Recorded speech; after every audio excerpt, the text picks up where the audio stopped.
تاکہ انہیں دیکھ کر تمہیں اللہ کی اس نعمت کی قدر معلوم ہو سکے. کانوں کی سماعت عطا کر کے کچھ بہرے بھی پیدا کر دیے تاکہ انہیں دیکھ کر تمہیں اللہ کی اس نعمت کی قدر معلوم ہو سکے. ہاتھوں پاؤں کی سلامتی عطا کر کے کچھ دھرتی پر ایڑیاں رگڑ کر چلنے والے لولے لنگڑے بھی تجھے دکھا دیتا ہے تاکہ تیرے تکبر کا علاج ہو سکے. تجھے صحت اور جوانی عطا کر کے کچھ بستر علالت پر ایڑیاں رگڑنے والے بیمار بھی تجھے دکھا دیتا ہے تاکہ تیرے غرور کا علاج ہو سکے. تجھے خوشحالی اور تونگری عطا کر کے کبھی کبھی تیرے دروازے پر کوئی سوالی اور منگتا بھی بھیج دیتا ہے تاکہ اسے دیکھ کر تمہیں اللہ کی اس نعمت کی قدر معلوم ہو سکے. رب العالمین نے فرمایا یہ سب نعمتیں عطا کر کے میں تمہیں دنیا میں بھیجنے والا ہوں. اے اولاد آدم تم بتاؤ جب دنیا میں جاؤ گے الست بربکم تو تمہاری زبین کس کے آگے جھکے گی؟ سوال کے لیے تمہارے ہاتھ کس کے آگے بلند ہوں گے؟ مشکلات میں کس کا نام پکارو گے؟ کس سے مدد مانگو گے؟ الست بربکم میں تمہارا رب ہوں کہ نہیں؟ قرآن کہتا ہے تمام انسانوں نے وعدہ کیا بلا.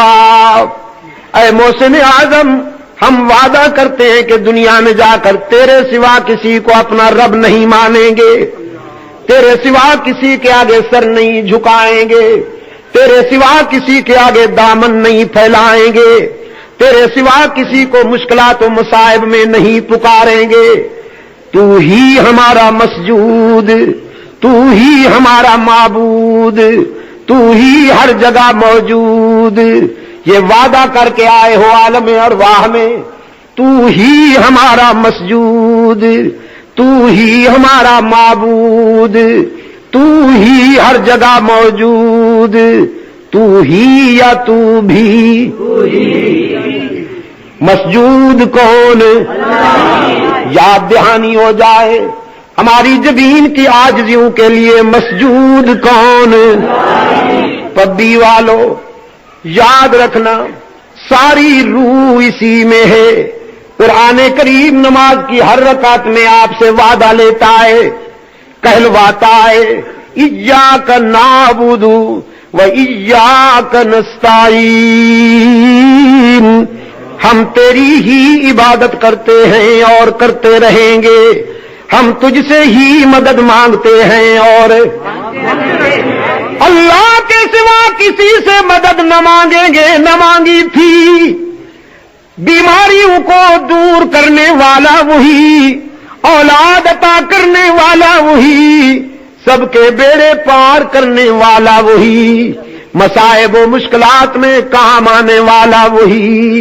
وعدہ کر کے آیا ہے انسان اس دنیا میں آنے سے پہلے کہ تیرے سوا ہم کسی کو رب نہیں مانیں گے.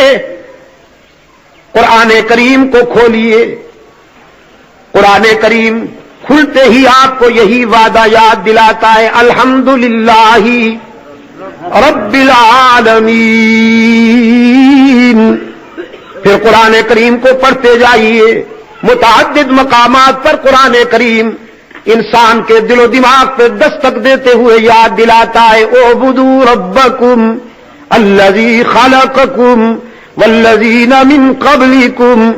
عبادت اسی رب کی کرو جس کی ربوبیت کا وعدہ تم عالم ارواح میں کر کے آئے ہو. جو کچھ مانگنا ہے اسی سے مانگو, رزق دینے والا وہی, صحت دینے والا وہی, شفا عطا کرنے والا وہی, اولاد دینے والا وہی. اور عصر حاضر کا نوجوان کتنا بے وقوف ہو گیا ہے, وہ کہتا ہے اولاد تو رب دیتا ہے لیکن بیوی پیر کی قبر پہ ملتی ہے. بیویاں مانگنے کے لیے پیروں کی قبروں پہ جاتا ہے, وہاں جا کے جھنڈیاں لہراتا ہے, وہاں جا کے نظریں مانتا ہے, اور قبروں پہ بیٹھے ہوئے ہیں بین الاقوامی یتیم, مست قلندر, سب کچھ اندر, دمادم, نہ دھوکہ نہ غم, کمائیں گے احمد کھائیں گے ہم, یہ بیٹھے ہوئے ہیں بین الاقوامی تبرکات. وہ جاہلوں کی جہالت سے خوب فائدہ اٹھاتے ہیں، ان کا ایکسپلائٹیشن کرتے ہیں، استحصال کرتے ہیں، اور کہتے ہیں اللہ تعالیٰ تو بڑے بڑے معاملات میں مصروف ہے، یہ چھوٹے چھوٹے کام اس کے پیارے کرتے ہیں۔ وہ آسمان کا نظام چلا رہا ہے، زمین کے جو کام ہیں یہ اللہ نے یہ چھوٹے چھوٹے اپنے وائسز بنا دیے ہیں، چھوٹے اپنے نائب بنا دیے ہیں۔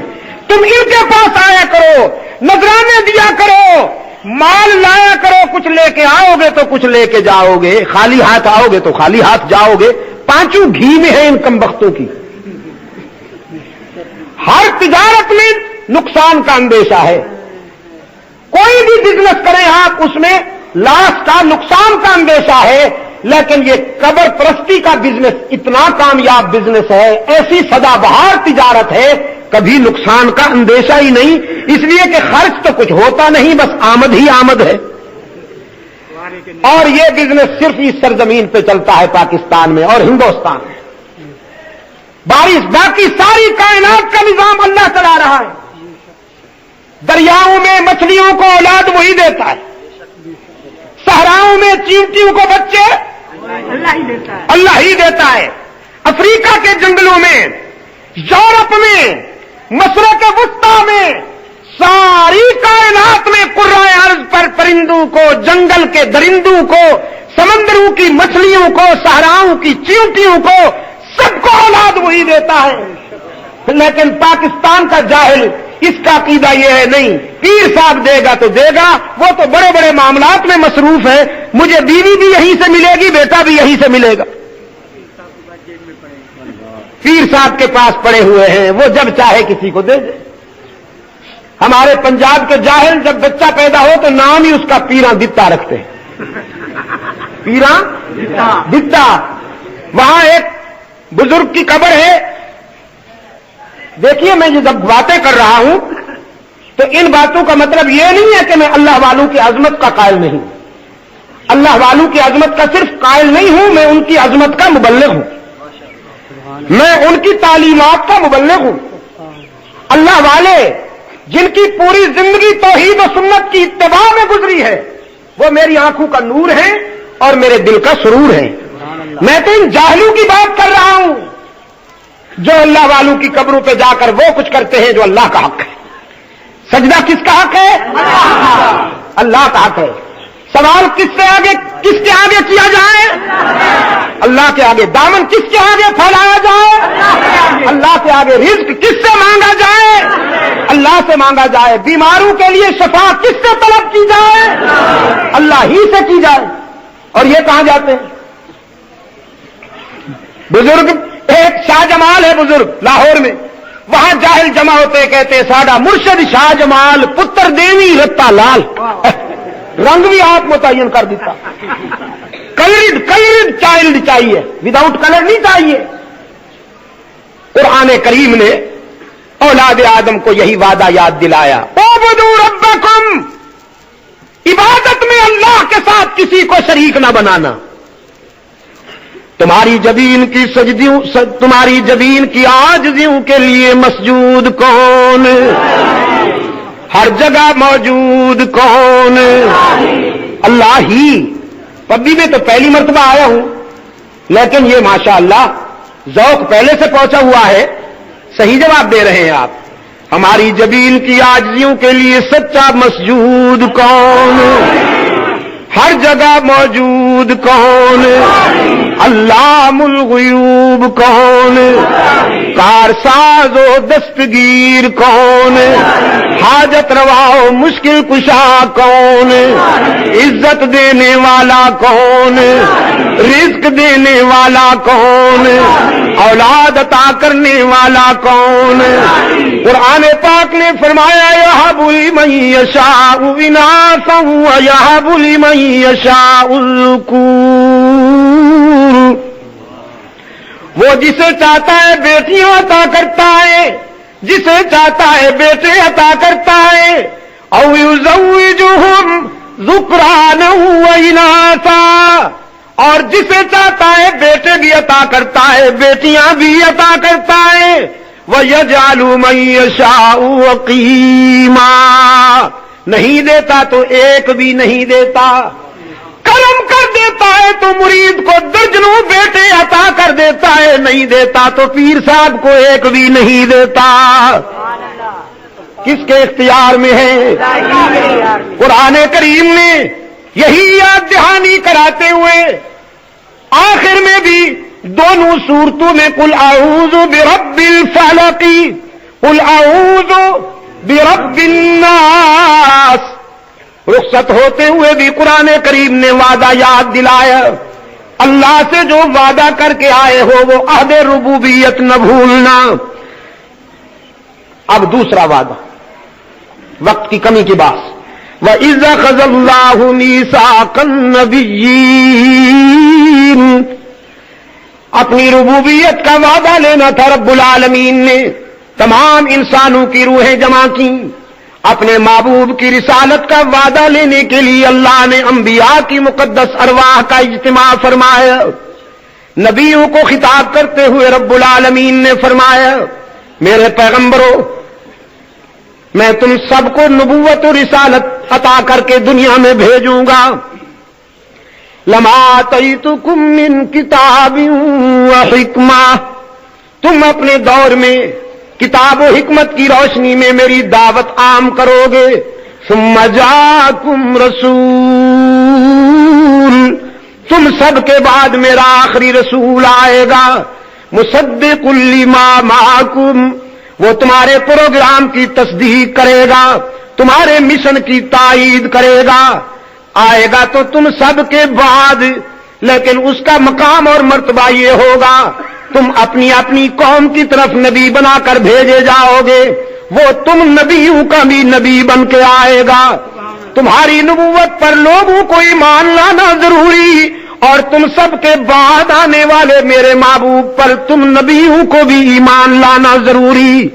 وہ آئے گا تو تم سب کے بعد، لیکن اس کا مقام اور مرتبہ یہ ہوگا کہ وہ جس زمین پر چلے گا میں اس زمین کی قسم عرش بری پہ کھاؤں گا، وہ جس شہر کا باشندہ ہوگا میں اس شہر کے تذکرے قرآن میں کروں گا، اس کے لباس کی ادائیں قرآن کی آیات بن جائیں گی، وہ بیٹھے گا تو دھرتی کو سکون ملے گا، وہ کھڑا ہوگا تو آسمان بلندیاں حاصل کرے گا، اس کے پسینے سے گلشن مہکیں گے، اس کی مسکراہٹوں سے ستارے چمکیں گے، اس کی جبین کی طلعت سے صبح کو سویرا ملے گا، اس کی زلفوں کی سیاہی سے راتوں کو اندھیرا ملے گا، تم سب کے بعد آئے گا، اور آج تم نے میرے سامنے وعدہ کرنا ہے کہ اپنے اپنے دور میں ان کی تشریف آوری کی بشارت اپنی اپنی قوم کو دیتے جاؤ گے، اور اس کی رسالت پر ایمان کا اقرار بھی آج تم نے میرے سامنے کرنا ہے۔ لما آتیتکم من کتاب و حکمت ثم جاءکم رسول مصدق لما معکم لتؤمنن به ولتنصرنه قال اقررتم واخذتم على ذلكم اصري قالوا اقررنا قال فاشهدوا وانا معكم من الشاهدين۔ اقرار کرتے ہیں، رب نے فرمایا اس وعدے پر تم بھی گواہ بن جاؤ، میں بھی تمہارے ساتھ گواہ بن گیا ہوں۔ پبی کے روشن ضمیروں مرزا غلام قادیانی نے لکھا ہے کہ یہ جس رسول کے متعلق وعدہ لیا جا رہا ہے وہ میں ہوں۔ اس بدبخت کو لیڈری کا جنون ہے، کچھ لوگوں کو لیڈری کا جنون ہوتا ہے نا، پاگل ہو جاتے ہیں پھر وہ، تو جنون کی حد تک لیڈری کا اس کو ہمارے نور صاحب فرما رہے ہیں مالی خولیا کی حد تک شوق ہے بیچارے کو، لیڈر بننا چاہتا ہے، اور لیڈر بھی وقت سے پہلے شارٹ کٹ کرنا چاہتا ہے۔ ابتدا میں کہنے لگا میں محسوس کر رہا ہوں کہ موسیٰ بنتا جا رہا ہوں، پھر کچھ دنوں کے بعد کہنے لگا مجھے محسوس ہو رہا ہے کہ میں ابراہیم خلیل اللہ بنتا جا رہا ہوں، پھر کچھ دیر کے بعد کہنے لگا اسماعیل بنتا ہوا محسوس کر رہا ہوں اپنے آپ کو، پھر کچھ دیر کے بعد کہنے لگا ایسے لگتا ہے جیسے میں عیسیٰ روح اللہ بنتا جا رہا ہوں۔ پھر آگے جا کر مدح کا خیز باتیں کی جنہیں دہراتے ہوئے بھی ہمیں تو حیا آتی ہے، اسے لکھتے ہوئے اور بیان کرتے ہوئے حیا نہیں آئی، ہمیں دہراتے ہوئے حیا آتی ہے۔ آخر انسانی شرافت بھی تو کوئی چیز ہے، انسانی اخلاق بھی تو کوئی چیز ہے. ایسی بےہودہ باتیں کی ہیں بدبخت نے کہ ان کے دہرانے سے حیا آتی. شاہ جی رحمت اللہ تعالی علیہ فرمایا کرتے تھے، ایک دن خواب میں مجھے مل گیا، کہنے لگا شاہ صاحب تم تو میرے پیچھے پڑ گئے ہو ہاتھ دھو کر، حالانکہ میرا ذکر قرآن میں آیا ہے. سید عطا اللہ شاہ بخاری رحمت اللہ تعالی علیہ فرمانے لگے قرآن میں تیرا تذکرہ کہاں آیا ہے؟ مرزا صاحب کہنے لگے حضرت عیسیٰ علیہ السلام نے جب اپنی قوم کو خطاب کرتے ہوئے فرمایا تھا کہ یاتی من بعدی اسمہ احمد، میرے بعد ایک نبی آئے گا، اللہ کا ایک پیغمبر آئے گا جس کا نام نامی اسم گرامی احمد ہوگا. تو کہنے لگا احمد وہی میں تو ہوں، یہی تو وجہ ہے جو مجھے مانتے ہیں، جو میرا فالو کرتے ہیں وہ احمدی کہلاتے ہیں. شاہ صاحب رحمت اللہ علیہ نے فرمایا، پہلے پڑھے لکھے حضرات کے لیے ایک بات کہتا جاؤں، خصوصاً یہ دفتری مخلوق، یہ جو ہمارے کلر قسم کے بابو ہوتے ہیں نہیں، وہ قادیانیوں کو کیا کہتے ہیں؟ احمدی. کبھی ان کو احمدی نہ کہنا، کبھی ان کو احمدی نہیں کہنا چاہیے. احمدی تو ہم اور آپ ہیں، احمد ہمارا آقا ہے، احمد ہمارا آقا ہے صلی اللہ علیہ وسلم. ان کو کبھی احمدی نہ کہنا، انہیں مرزائی کہیے، قادیانی کہیے، مرتد کہیے نا، وہ بھی غلط کہہ رہے ہو. احمد کو نہ بدلو، احمد احمد ہی رہے گا.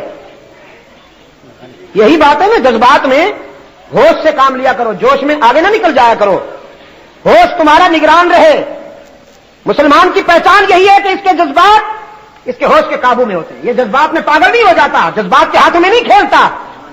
احمد کو کبھی نہ بدلنا، احمد احمد ہے صلی اللہ علیہ وسلم الف الف مرۃ بعدد کل ذرۃ. مرزا غلام قادیانی کا فالو کرنے والے، مرزا غلام قادیانی کے فالوورز صرف قادیانی ہیں، مرزائی ہیں، مرتد ہیں، دشمنان اسلام ہیں. میری آواز کیسٹو کے ذریعے جہاں تک پہنچے، جدید تعلیم یافتہ حضرات کو یہ درخواست کرتا ہوں، دینی رشتے کی بنیاد پر، دینی بھائی کی حیثیت سے قادیانی کو احمدی کہہ کر حشر میں رحمت عالم کے سامنے شرمندہ نہ ہونا. رسول اللہ کے سامنے شرمندہ ہوگے. محمد عربی صلی اللہ علیہ وسلم تم سے پوچھیں گے یہ نسبت میری تھی، تم نے مرزا غلام قادیانی پر کیوں فٹ کی؟ یہ بات یاد آئی نا. شاہ صاحب رحمت اللہ علیہ نے فرمایا تیرا نام تو احمد نہیں ہے. حضرت عیسیٰ علیہ السلام نے جو بشارت دی تھی وہ یہ تھی کہ یاتی من بعدی اسمہ احمد، میرے بعد اللہ کا ایک رسول آئے گا جس کا نام نامی اسم گرامی کیا ہوگا؟ احمد ہوگا. تو ہے غلام احمد، تیرا کیا نام ہے؟ غلام احمد. تو احمد اور ہے، غلام احمد اور ہے. کہنے لگا غلام تو والدین نے ساتھ ملا دیا ہے، یہ غیر ضروری ہے، اسے ہٹا دیا جائے تو احمد نہیں بچتا. میں غلام کے بغیر والا احمد ہوں. شاہ صاحب پہچانیے مجھے. شاہ صاحب پر اللہ کی رحمتیں ہوں، ایسے موقع پر انہیں بھی عجیب باتیں ذہن میں آتی تھی. فرمانے لگے اچھی بات ہے، تو غلام کے بغیر احمد بننا چاہتا ہے تو یہ عطا اللہ کھڑا ہے نا تمہارے سامنے، تو اسے بھی عطا کے بغیر اللہ سمجھو. تیرا غلام زائد، میرا عطا زائد. تو غلام کے بغیر احمد، تو ناچیز، بلکہ ناچیز نہیں باچیز. ہاں اب تو بہت بڑا ہو گیا ہوں. مجھے عطا کے بغیر اللہ سمجھو. تو جب اللہ تجھے ریجیکٹ کرتا ہے، میں کہہ رہا ہوں کہ تو میرا نبی نہیں ہے، تو تیری نبوت کی گنجائش کہاں سے نکل آئی؟ نعرہ تکبیر. امیر شریعت سید عطا اللہ شاہ صاحب بخاری. یہ الزامی جواب، اس کو کہتے ہیں الزامی جواب. عربی میں اس کو کہتے ہیں علاج بالمثل عربی میں. فارسی میں کہتے ہیں کلوخ اندازرا پاداش سنگ، اور اردو میں کہتے ہیں اینٹ کا جواب پتھر. ہمارے خان صاحب، ہمارا پٹھان بھائی پشاور سے جا رہا تھا بمبئی. تقسیم سے پہلے فرنٹیئر میل چلتی تھی نہیں، وہ اب بھی چل رہی ہے انڈیا میں. اٹاری سے بمبئی تک فرنٹیئر میل چلتی ہے. اب بھی میں جاتا ہوں تو اکثر اس پہ سفر کرتا ہوں، وہ ماضی یاد آتا ہے. فرنٹیئر میل پر ہمارا ایک پٹھان بھائی جا رہا تھا بمبئی. راستے میں انگریز سوار ہوا اسی ڈبے میں. اس نے دیکھا سیٹیں مصروف ہیں، جگہ ہے نہیں، خان صاحب لیتے ہوئے سیٹ پر. تو انگریز گیا خان صاحب کو جھنجھوڑ کے کہنے لگا خان توڑا سیٹ دیتا ہے. خان صاحب نے آنکھ کھولی، دیکھا انگریز کھڑا ہوا ہے، سیٹ مانگ رہا ہے. خان صاحب کی اور انگریز کی عدل سے نہیں بن آئی. ان کو جو پیس ڈالا ہے انگریز نے اور انگریز کے پٹھو نے، اس لیے کہ پٹھان کی رگ رگ میں دشمنی، انگریز کی دشمنی رچی ہوئی ہے.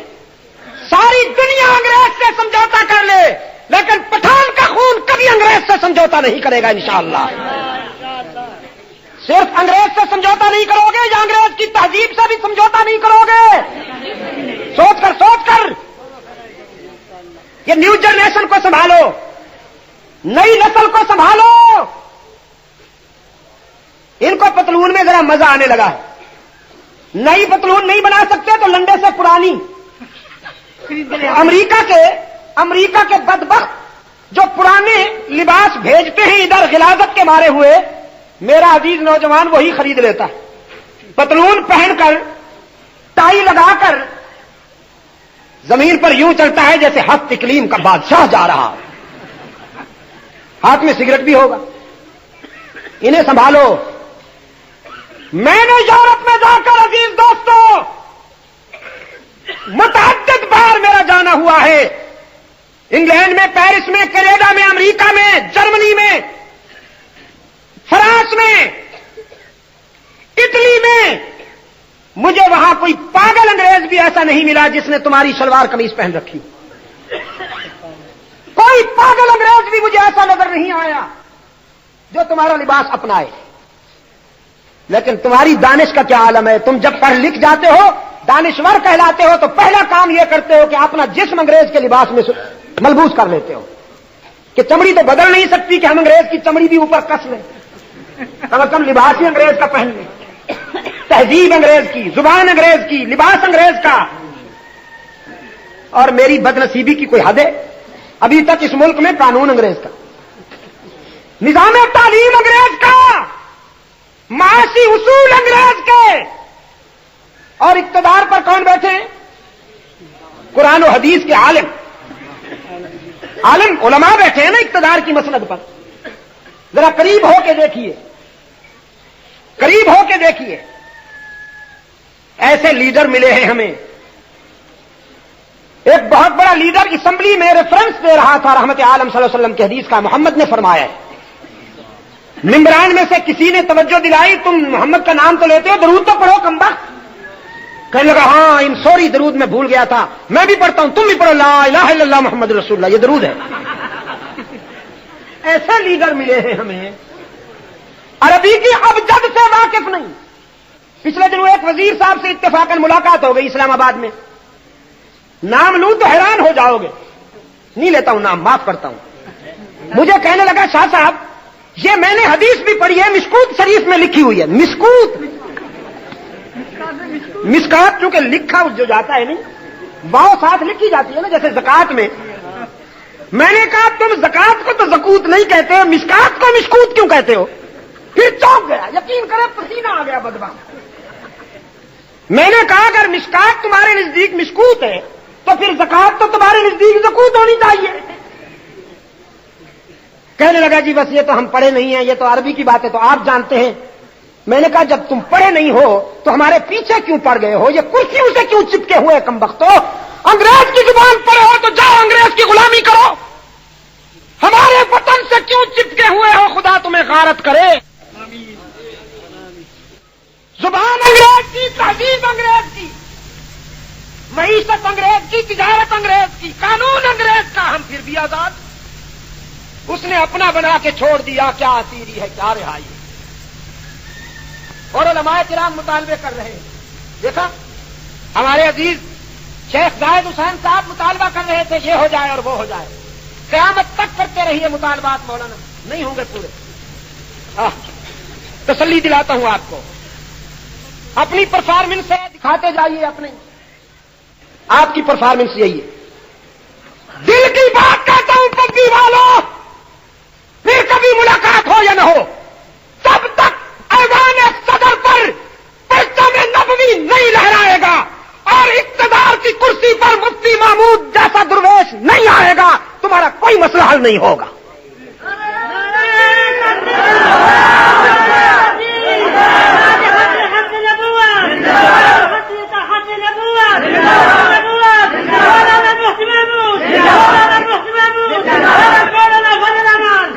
ہاں مفتی صاحب اپنی نشانی چھوڑ گئے ہیں. مفتی صاحب اپنی امانت دے کے گئے ہیں تمہیں. مفتی صاحب رحمت اللہ علیہ کی امانت کی لاج رکھو.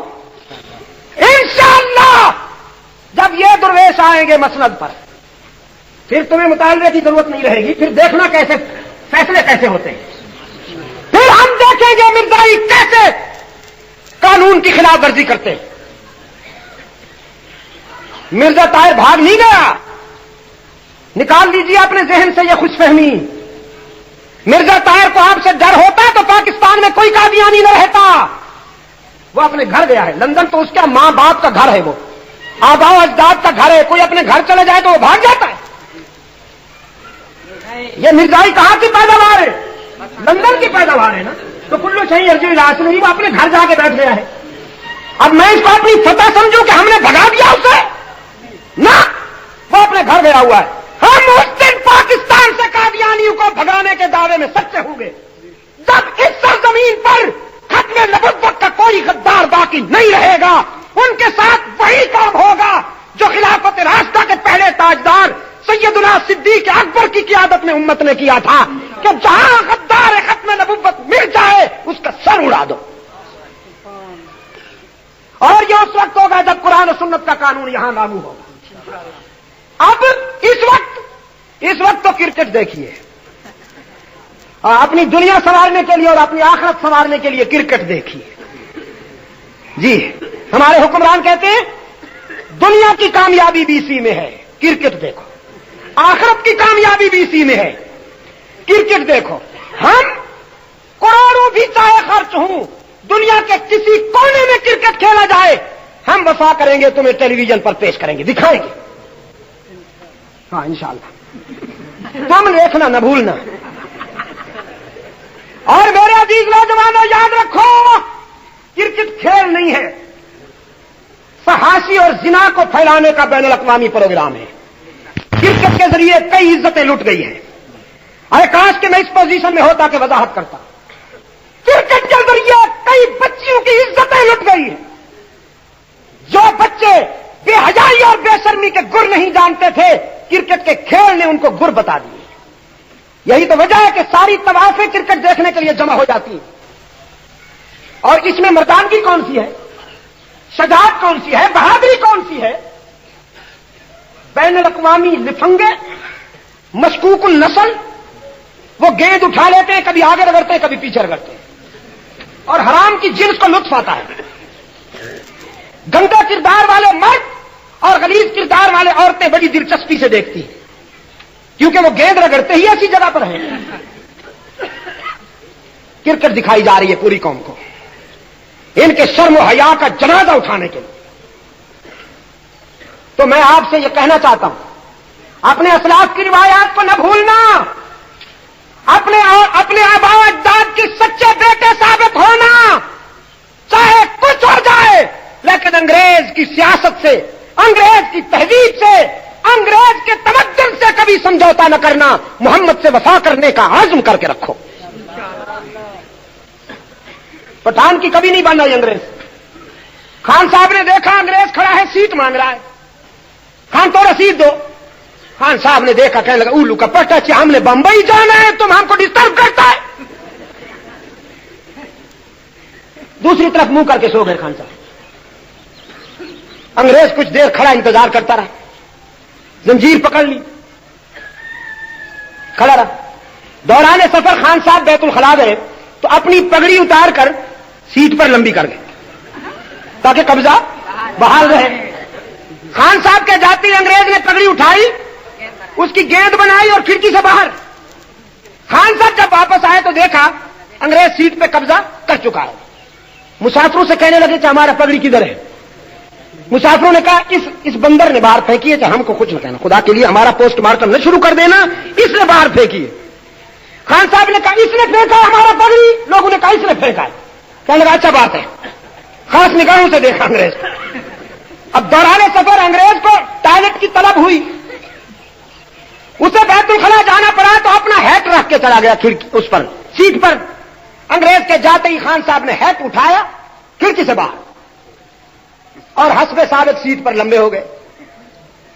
انگریز واپس آیا، دیکھا سیٹ تو جا چکی ہے، ہیٹ کو ادھر ادھر دیکھا، وہ بھی نظر نہ آیا تو کسیانہ ہو کر کہنے لگا خان سیٹ دیتا ہے نہیں دیتا ہے تمہارا مرضی، ہمارا ہیٹ تو دو، ہیٹ کدھر ہے؟ خان صاحب نے کہا تمہارا ہیٹ ہمارا پگڑی کو ڈھونڈنے کے واسطے گیا ہوا ہے، جب آئے گا تو بتائے گا، انتظار کرو. فانتظروا انی معکم من المنتظرین. یہ علاج بالمثل ہے، عربی میں اس کو کہتے ہیں. شاہ جی رحمت اللہ علیہ نے فرمایا اگر تیرا غلام زائد ہے تو میرا عطا زائد ہے.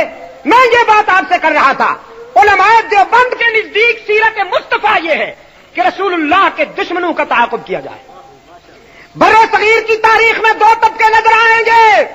ایک وہ طبقہ ہے جو اس کے مصطفیٰ کا نام لے کر مختلف انواع و اقسام کے کھانے کھاتا ہے، اس کے مصطفیٰ کے نام پر دسترخوان سجاتا ہے، اس کے مصطفیٰ کے نام پر جلوس نکالتا ہے اور پلیٹیں صاف کرتا ہے. ایک وہ طبقہ ہے جو رحمت عالم صلی اللہ علیہ وسلم کی اطاعت و محبت کے ذوق میں سرشار ہو کر سیرت مصطفیٰ کو یوں اپناتا ہے کہ کبھی شاملی میں قربانیاں دیتا ہے، کبھی بالا کوٹ میں اسماعیل شہید بن کر آتا ہے، کبھی بڑے صغیر میں عطا اللہ شاہ بخاری کا کردار پیش کرتا ہے، کبھی مالٹا کی جیل میں محمود حسن دیوبندی نظر آتا ہے، کبھی دعوت و تبلیغ کے مشن پر محمد الیاس بن جاتا ہے، کبھی اشرف علی تھانوی کہلاتا ہے، کبھی سید مدنی بن جاتا ہے اور کبھی مفتی محمود کی صورت میں نظر آتے ہیں.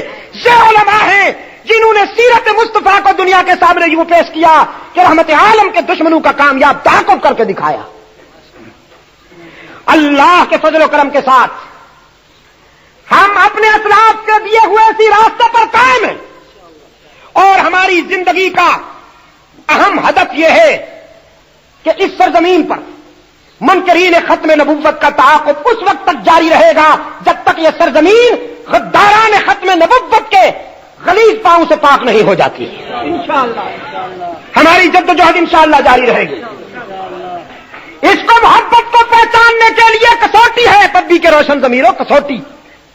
سرحد کے دوستوں دعوت فکر دیتا ہوں، آئیے اور برے صغیر کی تاریخ کا مطالعہ کیجئے. رحمت عالم کی عزت و ناموس کے لیے مار کھانے والے کون ہیں اور رسول کے نام پر مال کھانے والے کون ہیں؟ دونوں طبقے آپ کو ملیں گے. ایک وہ ہے مجاور جو قبرستان کی طرف لوگوں کو بلا رہے ہیں اور عشق رسول کے نعرے لگا لگا کر مال کھا رہے ہیں، اور ادھر سے شیخ الہند کے رضاکار ہیں، شاہ ولی اللہ کے قافلے کے رضاکار ہیں. یہ لوگوں کو قبرستان کی طرف نہیں لے جاتے، میدان کی طرف لے جاتے ہیں اور ان کا ہدف یہ ہے کہ رحمت عالم کے دشمنوں کا تعاقب کیا جائے. اگر کوئی توحید میں شرک کی ملاوٹ کرے گا تو ہمارا جہاد جاری. اگر کوئی سنتوں میں بدعات کی ملاوٹ کرے گا تو ہمارا جہاد جاری. اگر کوئی ختم نبوت کا انکار کرے گا تو ہمارا جہاد جاری. اگر کوئی ناموس صحابہ پر کیچڑ اچھالے گا تو ہمارا جہاد جاری. اگر کوئی عظمت اہل بیت پر کیچڑ اچھالے گا تو ہمارا جہاد جاری. ہم جب تک زندہ ہیں سیرت مصطفیٰ کے تقاضے یوں پورے کریں گے کہ دین حق میں ملاوٹ نہیں ہونے دیں گے. انتظامیہ کی ذمہ داری ہے کہ وہ بازار میں چیزوں میں ملاوٹ نہ ہونے دے. اگر آٹے میں، گھی میں، سونے میں اور دوسری چیزوں میں ملاوٹ ہونے لگے تو انسان کا جسم خطرے میں. اسی طرح اگر دین میں ملاوٹ ہونے لگے تو انسان کا ایمان خطرے میں. کھانے پینے کی چیزوں میں اگر ملاوٹ ہو تو انسان کی جان خطرے میں، اور دین میں ملاوٹ ہو تو انسان کا ایمان خطرے میں. انتظامیہ کا فرض یہ ہے کہ وہ کھانے پینے کی چیزوں میں ملاوٹ نہ ہونے دے. علماء دیوبند کا فرض یہ ہے کہ وہ دین کی سچائیوں میں ملاوٹ نہ ہونے دے. ہم ہر ملاوٹ کا تعاقب کریں گے انشاءاللہ. جب تک زندہ ہیں ہمارا فرض یہی ہے، ہمارا منصب یہی ہے. قطع نظر اس کے کہ کوئی ہمارے بارے میں کیا رائے قائم کرتا ہے، کوئی ہمیں خراج تحسین پیش کرتا ہے یا ناراض ہوتا ہے، ہمیں اس کی کوئی پرواہ نہیں، لیکن انشاءاللہ جب تک ہم زندہ ہیں ہمارا ہدف یہ ہے کہ اس سرزمین پر وہی نظام آئے جو رحمت عالم صلی اللہ علیہ وسلم نے اس دنیا میں پیش کیا۔ یہ بات بڑی افسوسناک ہے پبی کے روشن ضمیروں کہ مسلمان حاکم ہوں اور اسلام کا قانون نہ ہو، اس سے بڑھ کر کوئی ذلت ہے؟ حکومت کرنے والے کون ہوں؟ مسلمان، اور قرآن و حدیث کو دھکیل کر یتیم خانوں میں بند کیا جائے، اور حکومت کر رہا ہو برطانیہ کا قانون۔ آج اس لیے دھماکے ہو رہے ہیں، آج بھائی سے بھائی لگ رہا ہے۔ اللہ کے گھر میں کہتا ہوں سرحد کے روشن ضمیروں، اتنی بے تکلفی سے ہندو انڈیا میں مسلمانوں کو آگ میں نہیں ڈال دیتے جتنی بے تکلفی سے کراچی میں مسلمانوں نے مسلمانوں کو آگ میں ڈال دیا ہے۔ میں نے سول اسپتال میں جا کر 12 لاشیں اپنی آنکھوں سے دیکھی ہیں کراچی میں، جن کو پہچانا نہیں جا سکتا تھا کہ یہ مرد ہیں یا عورت ہیں، جوان ہیں یا بوڑھے ہیں، یہ مہاجر ہیں یا پٹھان ہیں، پنجابی ہیں یا بلوچ ہیں، سندھی ہیں یا غیر سندھی ہیں، کوئی پہچانا نہیں جا سکتا تھا۔ بس اتنا پتہ چلتا تھا کہ مسلمان ہیں اور مسلمانوں کے ہاتھوں سے جل کے آئے ہیں۔ کیوں؟ قرآن پاک نے فرمایا ضرب اللہ مثلا قریۃ کانت آمنۃ مطمئنہ، اختتامیہ، ضرب اللہ مثلا قریۃ کانت آمنۃ مطمئنہ یأتیہا رزقہا رغدا من کل مکان فکفرت بانعم اللہ فاذاقہا اللہ لباس الجوع والخوف بما كانوا يصنعون۔ حق تعالی نے فرمایا ہم اس بستی کی مثال دیتے ہیں جس بستی کے رہنے والے ہم سے وفا کرتے تھے اور ہم بھی ان کی وفاؤں پر جزا دیتے تھے۔ ہم نے اس بستی کو امن عطا کیا، سکون عطا کیا، اطمینان عطا کیا، اور اس بستی کے رہنے والوں کو ہر طرف سے رزق کی فراوانی تھی۔ وہ آگے تھے، رزق ان کے پیچھے دوڑتا تھا، کوئی خوف اور ڈر نہیں تھا، اتحاد و اتفاق تھا، محبت تھی، اخوت تھی، مودت تھی، اور آپس میں چاہت و ایثار و ہمدردی تھی۔ لیکن پھر ان کی بدنصیبی کا دور آیا، فکفرت بانعم اللہ، انہوں نے اللہ کی نعمتوں اور اس کے کرم پر اور اس کی مہربانیوں پر کفران کرنا شروع کیا، تکبر کرنا شروع کیا۔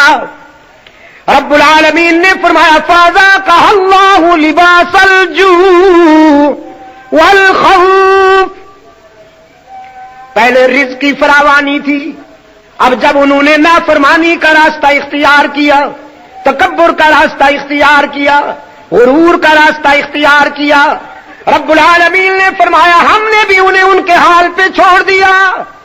پہلے رزق کی فراوانی تھی، اب بے سر و سامانی کا دور آیا۔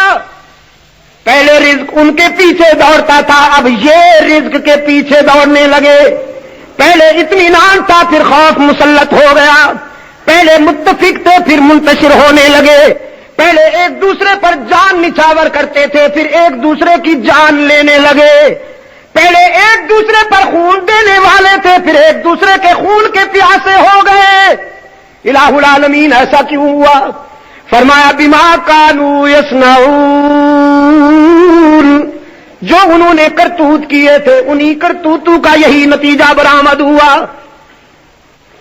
40 سال تک منافقت کی چکی چلتی رہی، سیرت کانفرنسیں ہوئی، کرایہ کے مولویوں کو بلا کر ان سے مقالے پڑھوائے گئے، کوئی ایک بھی تو ایسا بعد امیر مولوی نہ گیا جو سرکاری سیرت کانفرنس میں کہے تم کیوں ہم سے مقالے پڑھواتے ہو؟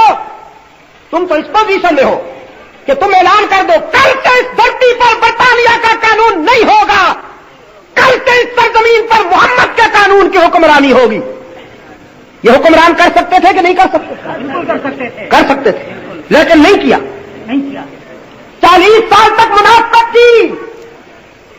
بھٹو نے اتنا سوشلزم کو بدنام نہیں کیا تھا جتنا انہوں نے اسلام کو بدنام کیا۔ ہر ظلم اسلام کے نام پر، ہر زیادتی اسلام کے نام پر، ہر خباثت اسلام کے نام پر مولویوں کو بھی تمغے دیتے ہیں، طوائفوں کو بھی تمغے دیتے ہیں۔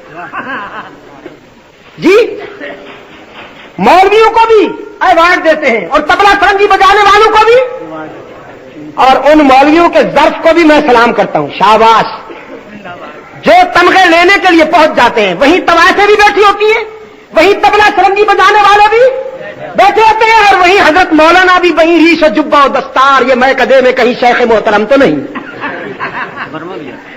اور پھر صبح تصویر لگتی ہے اخبارات میں، اخبار میں تصویر، قطار میں کھڑے ہیں، آگے ساڑی پیچھے داڑھی، طبلہ سرنگی والے بھی وہیں اور مولوی صاحب بھی وہیں۔ یہ ہے ابو الفضل کے جانشین، یہ ہے فیضی کے جانشین۔ ان هؤلاء يحبون العاجلة ويذرون وراءهم يوما ثقيلا، اپنے معدے کے لیے، اپنے پیٹ کے لیے انہوں نے آخرت فروخت کر دی۔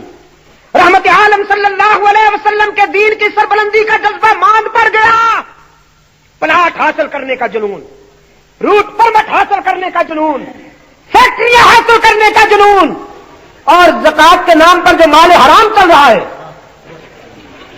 یہ سود کا پیسہ جس کے اوپر ٹائٹل لگا دیا ہے رئیس المنافقین نے زکات کا، وہ نوٹوں کی گڈیاں حاصل کرنے کے لیے مولوی صاحبان قطار اندر قطار کھڑے ہیں، دے جا بابا راہ خدا، تیرا اللہ ہی بوٹا لائے گا، ہم نہیں کہیں گے یہ حلال ہے یا حرام ہے۔ وہ ایک